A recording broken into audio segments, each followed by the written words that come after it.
যদি তারা সেই সদিচ্ছা দিতে পারে, জনগণ তাদেরকে মোবারকবাদ জানাবে এবং বাংলাদেশের সুস্থ ধারা রাজনীতির ক্ষেত্রে এটা একটা মাইল ফলক। কিন্তু যদি ফেসিবাদী কায়দায় আবার প্রতিপক্ষকে মামলা দিয়ে ভাসানো অথবা হামলাকারীদের ব্যাপারে কোনো ব্যবস্থা না নেওয়া হয়, তাহলে জনগণ ধরে নেবে যে এটা তাদের সিদ্ধান্তে এটা হয়েছে। এটাই স্বাভাবিক। তারা গার্জিয়ানশিপ অস্বীকার করবে।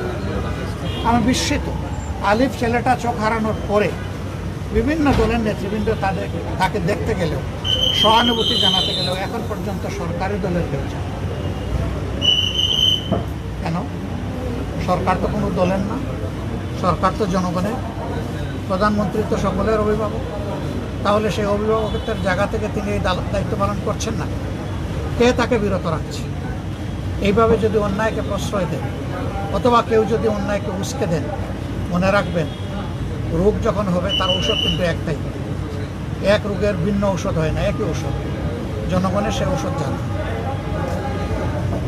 জনগণকে এই ঔষধ প্রয়োগে বাধ্য করবে। জনগণ শান্তিতে থাকতে চায়।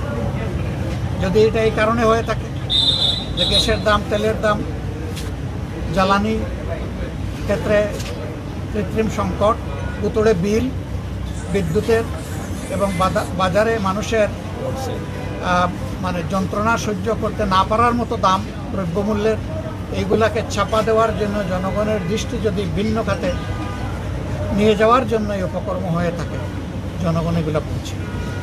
জনগণকে কেউ বোকা ভাববেন না। আমরা জনগণের জনদাবিতেও রাস্তায় আন্দোলন করব, আবার জনগণের আকাঙ্ক্ষা পূরণ,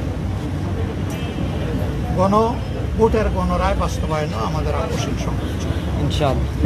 শিক্ষা প্রতিষ্ঠানগুলোকে দাবিয়ে রেখে জনগণের ভয়েসকে সাপ্রেস করবে, কণ্ঠস্তব্ধ করে দেবে, এটা আর বাংলাদেশে হবে না।